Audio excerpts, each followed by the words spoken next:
grupi, mi možemo odmah u akciju, ja kažem, ajde idemo, ti idemo u akciju. To je jako brzo, jer vreme je uvijek korisno. Jedno pitanje. Molim.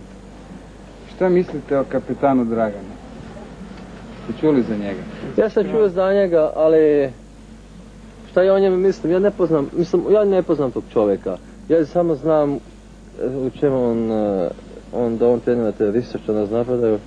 I ja kad bi njega uhapsio, ja bi njega, mislim, ozbiljno, civilizirano pitao zašto, za kakve razlog on to ima da to radi.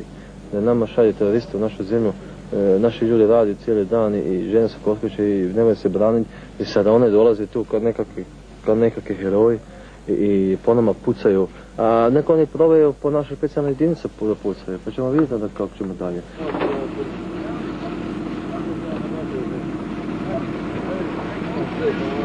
Hoću ti.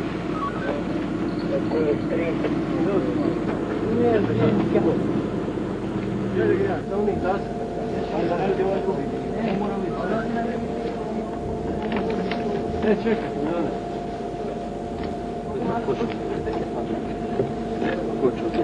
Pa nema tako na dan.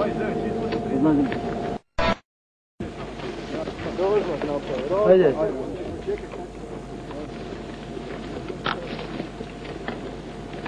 Idemo, gledaj.